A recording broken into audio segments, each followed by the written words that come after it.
Lahore high court का तहरीक इंसाफ के सदर परवेज इलाही को रिहा करने का हुक्म।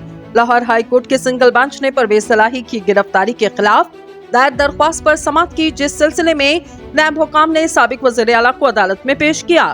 परवेज इलाही ने नैब की जानिब से अपनी गिरफ्तारी को अदालत में चैलेंज किया और जस्टिस अमजद रफीक ने परवेज इलाही को पेश न करने की सूरत में डीजी नैब के वारंट जारी करने का कहा। अदालत ने जुमे के रोज परवेज इलाही की दरख्वास्त पर फैसला सुनाते हुए इन्हें रिहा करने का हुक्म दिया। लाहौर हाई कोर्ट में समाअत के दौरान जस्टिस अमजद रफीक ने इस्तफसार किया कि एहतसाब अदालत को बताया था इंट्रा कोर्ट अपील खारिज हो गई थी।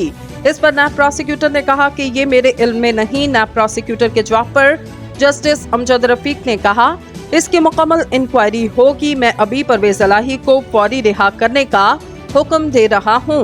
वाज़ेह रहे, परवेज इलाही ने जब पहली बार लाहौर हाई कोर्ट में दरख्वास्त दायर की तो अदालत ने इनको तमाम केसेस में जमानत दी और इन्हें किसी भी पेंडिंग इंक्वायरी में गिरफ्तार न करने का हुक्म दिया। लेकिन अदालत के इस सिंगल बेंच के फैसले के खिलाफ पंजाब हुकूमत ने 2 रुकनी बेंच के रूबरू अपील दायर की, जिसने सिंगल बेंच के फैसले को मुअत्तल कर दिया। इस दौरान नैब ने परवेज इलाही को किकबैक्स के केस में गिरफ्तार किया था।